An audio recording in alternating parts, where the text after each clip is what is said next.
Good day everyone. My name is Samida Hassan Oto from BSBA Marketing 3A and my topic is all about function of management. So, management is the attainment of organizational goals in an effective and efficient manner through planning, organizing, leading, and controlling organizational resources. So, ang management is ito na yung pagkamit or pag-achieve sa kung ano yung goals ng organization in an effective and efficient manner through planning, organizing, leading, and controlling. So, for better explanation of management, it is the process of getting things done effectively and efficiently with and through other people. Organization is an entity that is goal-directed and deliberately structured.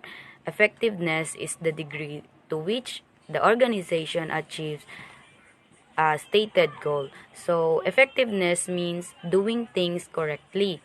So, tama ba yung ginagawa mo or may quality ba yung ginagawa mo? Kasi, hindi lang basta-basta nakakarami ka ng trabaho at mabilis kang magtrabaho kasi kailangan din na may quality yung work mo. Kumbaga, halimbawa sa customer satisfaction is hahanap-hanapin ng mga tao or ng customer mo kung if maganda ba yung work mo or yung products mo. So, kahit branded man yung products mo, pero quality siya. So, kahit mahal is babalik-balikan ng mga customer yung products mo kung maganda yon or maganda yung works mo. So, that is effectiveness as an employee. Of course, that means doing things correctly. So, efficiency is the use of minimal resources to produce a desired volume of output. So, efficiency is being able to yield the maximum output from a minimum input. So, you have the limited resources, yung tinatawag natin na scarcity. But, ang target mo is kung paano lumago yung company mo. So, yung business mo is limited lang yung resources niya. But, how are we going to yield a maximum output from the minimum input? Yun yung target kung paano palaguin yung negosyo. So from that, efficiency is needed. So we have 4 management functions. These are planning, controlling, leading, and organizing. So planning is the defining of goals for future organizational performance and deciding on the task and resources needed to attain them. Goals are what the organization wants to achieve. Goals are written in the vision and mission of the firm. A vision is a dream. It is what the organization wants to achieve. The mission is what the business is doing. It is the reason of existence. So, sa planning, putting a business, halimbawa, nagkaroon ka ng sapat na pera at nagplano ka na magkaroon ng business. So, paano mo palalaguin yung pera mo? Or ano kayang business ang gagawin mo or ipuput up mo? So, kailangan talaga na pagplanuhan mo ng mabuti kung ano ba talaga yung gusto mong business at kung paano ito mapapalago. Because your goal is to increase your money. So, halimbawa, naisip mo na magpatayo ng business like business na milk tea. So, ang gusto mong mangyari dyan is lumago yung pera mo at makilala company or business mo. So, you need to plan everything. Alamin mo muna and you need to define this what we called strategic planning or actions. So, strategic planning in the sense na kailangan ng long term which is pangmatagalan dapat. So, kailangan talaga na planuhin ng mabuti o i-determine mo yung places kung saan ka magpapatayo ng business and yung mga employee mo and of course, yung resources mo. So, magagawa mo lahat yung kung maayos yung plano mo. So, the next is organizing. Organizing is assigning tasks, grouping tasks into departments, and allocating resources to department.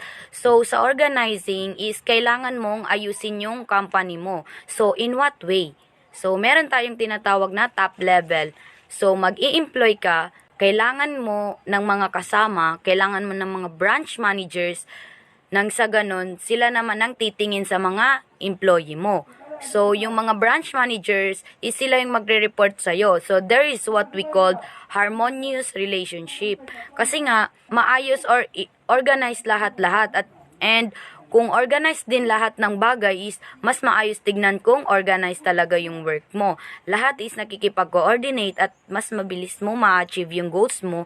So, think about it after the planning. After you plan, you organize your plan.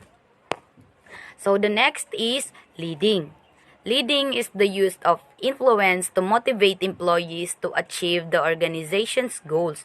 So, sa leading is importante din bilang isang manager or bilang isang leader na kailangan ikaw yung mag-lead. So, importante talaga na i-lead mo yung lahat ng bagay or i-motivate mo yung mga tao mo. Hindi yung porket nasa pwesto ka na dyan or nasa magandang position ka na is ginagawa mo lang is utos dito, utos doon, utos kahit saan na without knowing na hindi pala na motivate yung mga subordinates mo or yung mga employees mo. So you have to influence them. You have to guide them, like for example sa mga teachers natin.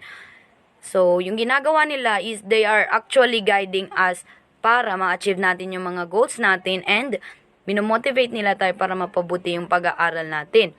That someday or somehow magiging successful tayo sa mga goals ng bawat isa. So, the next is controlling. Controlling is the monitoring of employees' activities, keeping the organization on track toward its goals, and making correction as needed. So, sa controlling, you need to monitoring. Hindi yung porket nandyan ka na is uupo-upo ka lang. You need to see your employees. You need to equip them, you need to motivate them para maging maayos yung mga activities and yung mga works. So, the next is guidelines for setting goals. So, goals should be SMART, stands for specific, measurable, achievable, realistic, and time-based. So, specific. Ibig sabihin, kapag nag-set ka ng goals, dapat specific ka. Dapat alam mo talaga kung ano ba talaga yung gusto mong ma-achieve. So, pera ba yan? Relationship ba yan? Anong klase yan? For example, pera ang pinag-uusapan. So, magiging very specific tayo na ang goal mo, for example, 100,000 savings. Yun ay specific. Or di kaya gusto ko na maka-achieve ng 1 million sales by the end of this month or by the end of this year. So, ano ba yung specific na goal mo? Or gusto mo bang magkaroon ng sariling bahay in 5 years? Anong klaseng bahay? So, ito ba yung townhouse? Ito ba yung condo? So, very specific with your goals. Next is the letter M, stands for measurable. So, measurable, ibig sabihin, yung kaya mong sukatin. Either quantity, amount ba yan? So, yung goal mo, ita-translate natin into something na mami-measure natin para kapag na-achieve natin yun, alam natin kung mo or gusto mo bang magkaroon ng sariling bahay in 5 years, anong klaseng bahay. So, ito ba yung townhouse? Ito ba yung condo? So, very specific with your goals. Next is the letter M, stands for measurable. So, measurable, ibig sabihin, yung kaya mong sukatin. Either quantity, amount ba yan? So, yung goal mo, ita-translate natin into something na mami-measure natin para kapag na-achieve natin yun, alam natin kung tama ba o naabot ba natin or half lang ba yung naabot natin or nag-exceed ba tayo for example, ang goal mo is makasulat ng libro. So, ilang libro? Isa lang ba yan o tatlo ba yan or 5? Or halimbawa, ang goal mo naman is about money. Magkano ba yung amount na gusto mong ma-achieve? For example, 100,000 or 1 million. So, pag merong measurement tayong ma-achieve or i-achieve, is alam natin whether na-hit natin yon or hindi. So, you should be measurable. So, the next is letter A, which stands for achievable. So, achievable meaning is yung kaya nating ma-achieve. Kaya mo lang within your capacity. For example, dati nakakahit ka ng sales na 300,000. So, alam mo, achievable yung 300,000 lang. Pero, pwede mong i-goal yung 500,000 kasi kaya ba yung ma-achieve? So, wag mong i-goal yung halimbawa, I want to achieve 1 billion sales in 1 month. Baka hindi mo ma-achieve yung yun kasi hindi mo pa na-hit yung 300 or 500,000. In yet, nandun ka na sa billions. So, kailangan achievable siya. Kailangan yung mga alam mo na pinagsikapan mo at pinaghirapan mo ay ma-achieve mo within a certain period of time. So your goal should be achievable. So the next is letter R stands for realistics. So in other terms, result driven. Yung kaya nga achievable or alam mo na kayang mag-produce ng result na pag ginawan mo nga ng paraan, pag ginawan mo ng effort, pinagtrabahuan mo or sinikap mo talagang ginol mo, yun ay mag-generate ng result o magbibigay sa'yo ng result. So, dapat yung goal mo ay merong result na kapag nakuha mo yung result na yun, ibig sabihin, successful tayo, ibig sabihin na hit natin yung goal natin. So, the next is time-based. So, time-based, ibig sabihin ng time-based is yung i-goal mo lang siya within the certain period of time. For example, I will have 100,000 pesos savings before December 31, 2024. So, ibig sabihin, meron kang goal na amount, pero may time frame na pinag-uusapan. So, before December 31, 2024, para pagdating ng time na yon is alam mo na cut off na, ibig sabihin, na-hit ba natin o hindi during that time pag dumating yon. So, tatrabahuin mo din siya from now until December 31, 2024 para ma-hit mo yung goal mo. So, yun yung component or dapat i-consider natin na achieving our goals. So, we have the key result. They should cover key result areas. Key result areas are those activities that contributes much company performance. They should be challenging but realistic. The achievement of goals is a factor in determining the extent of salary increase, promotions, and awards. So we have the 5 purpose of planning. The uses of planning are establishes coordinated effort, gives directions, helps the organizations sinusunod ng mga employee at ng buong organization. So, sa pamamagitan ng MBO is nakakakuha ng malinaw na direction or guide yung mga employee sa kung ano yung mga gagawin nila. Second is single-use plans are plans that are developed to achieve a set of goals that are unlikely to be repeated in the future.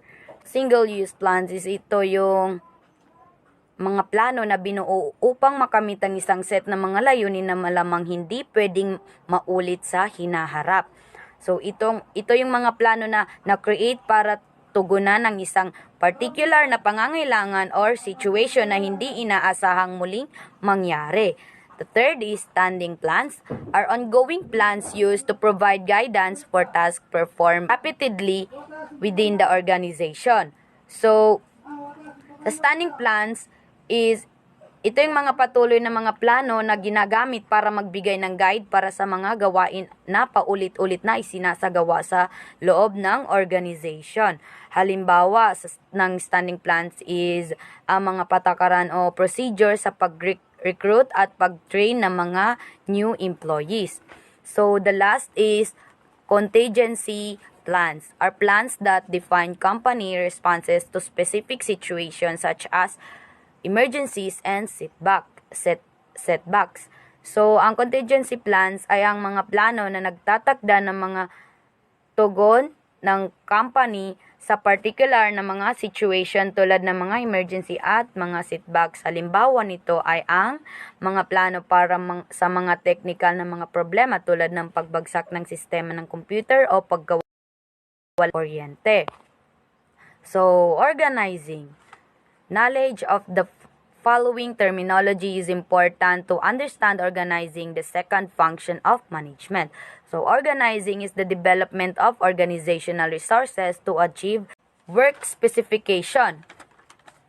Is the degree to which organizational tasks are subdivided into individual jobs, also called division of labor. So, ito na yung antas ng paghahati ng mga bawat gawain sa loob ng isang organization into individual jobs, and tinatawag din ito na division of labor. So halimbawa, sa isang company, ang work specification is maaring magpakita ng kung paano nila hinahati mga work sa iba't ibang posisyon. Halimbawa, mayroon silang mga posisyon para sa mga manggagawa ng mga products, mga magmamanage ng mga projects, at mga nagmamanage sa bawat department. So, next is chain of command. Is an unbroken line of authority that links all individuals. So, ang chain of command ay isang unbroken line of authority na nag-uugnay sa lahat ng mga individual sa loob ng isang organization.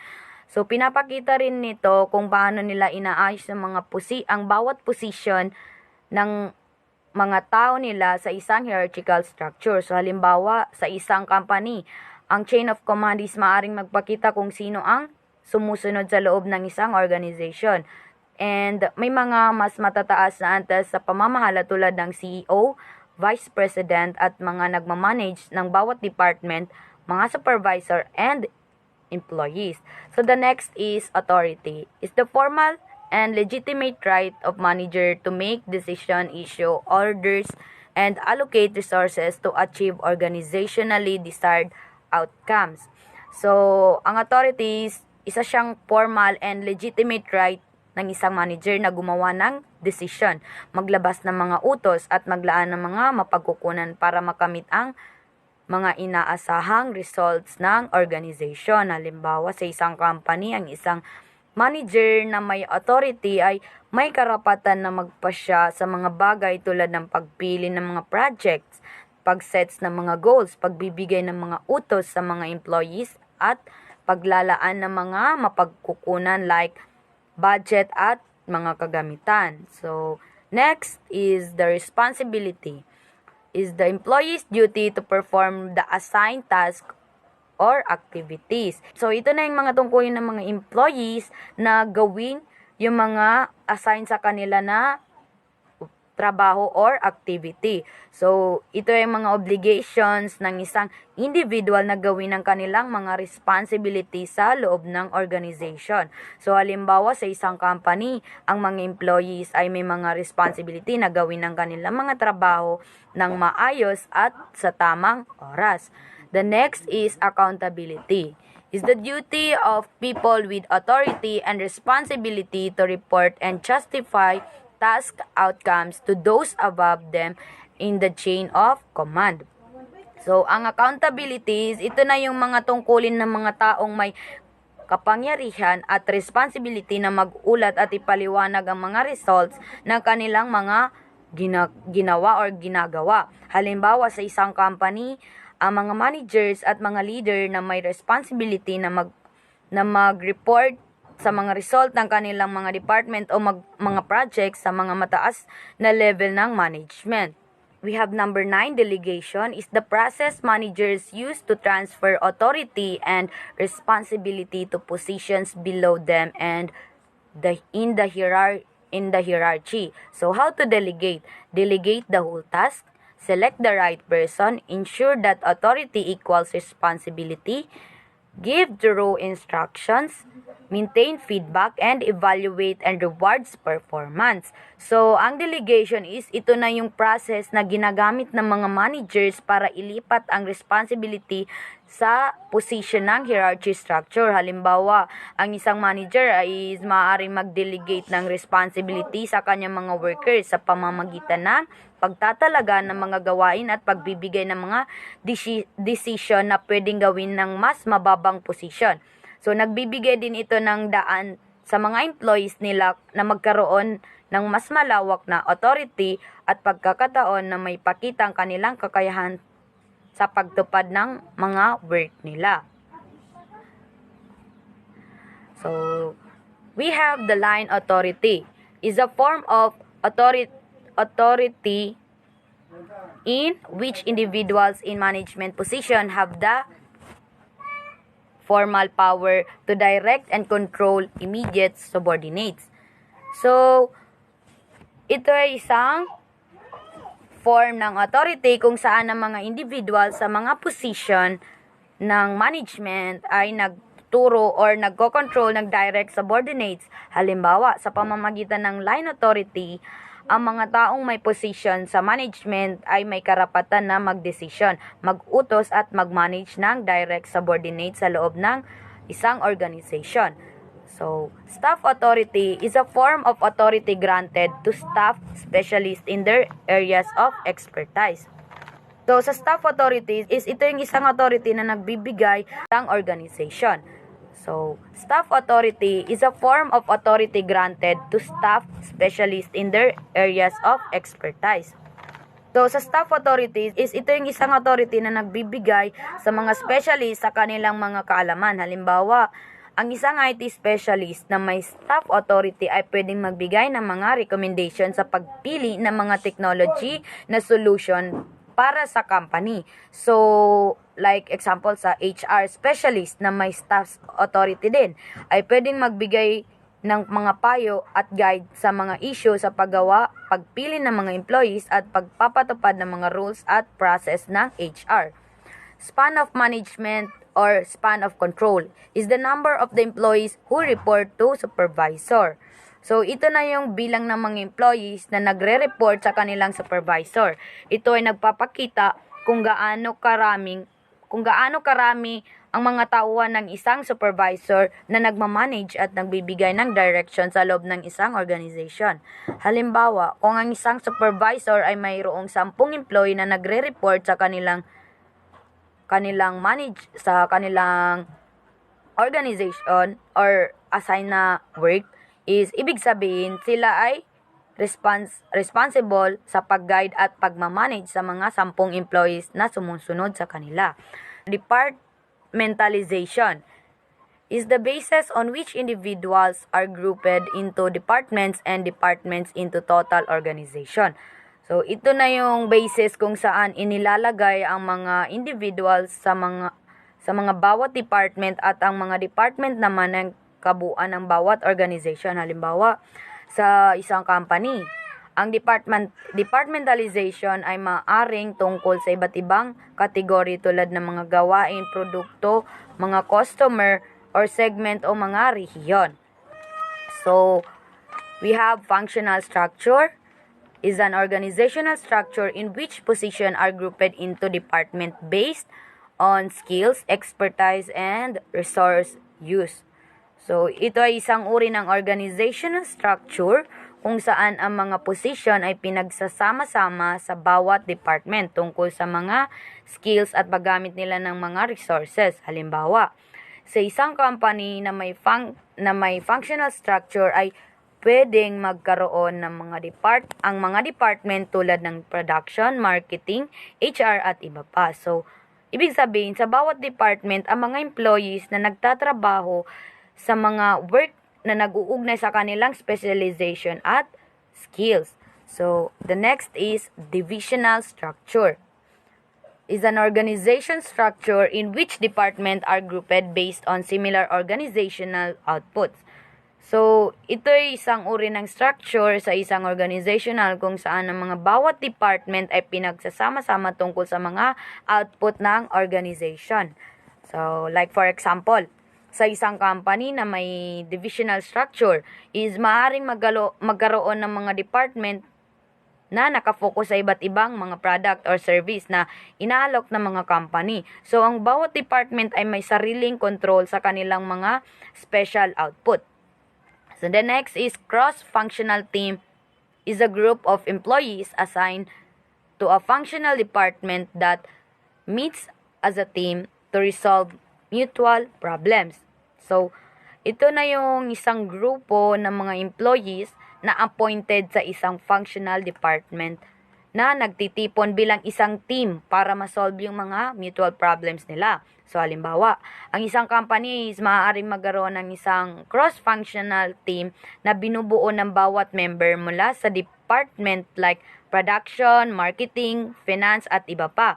So, sa bawat member ng team ay ito para ma-solve yung mga projects, mga bagong products o iba pang mga issue na kailangan ng mga skills at knowledge mula sa iba't ibang department.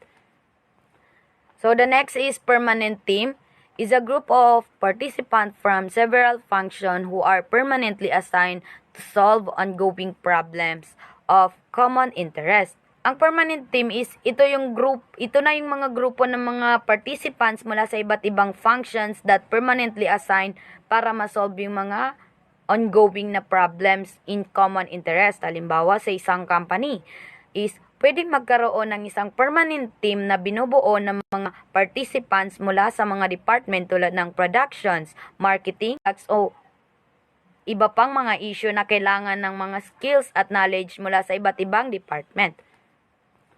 So the next is permanent team is a group of participants from several functions who are permanently assigned to solve ongoing problems of common interest. Ang permanent team is ito na yung mga grupo ng mga participants mula sa iba't ibang functions that permanently assigned para ma-solve yung mga ongoing na problems in common interest. Halimbawa, sa isang company is pwedeng magkaroon ng isang permanent team na binubuo ng mga participants mula sa mga department tulad ng productions, marketing, finance, and other. So, ang mga member ng permanent team ay nagtatrabaho ng regular at exclusive para ma-solve ang mga problems na may connection sa mga projects, mga process, o mga issue.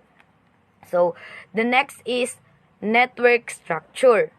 Is an organization structure that disaggregates major function into separate companies that are broken by a small headquarters organization. So, ito na yung uri ng structure ng organization na nagsiseparates ng mga pangunahing function sa magkakahiwalay na mga company na binubuo ng isang maliit na headquarters or organization. Halimbawa, sa isang network structures ay ang isang company na maaaring magkaroon ng iba't ibang mga company na nakafocus sa mga pangunahing function tulad ng production, marketing, finance, at marami pang iba. So, next is tall structure. Is a management structure characterized by an overall narrow span of management and relatively large number of hierarchical levels.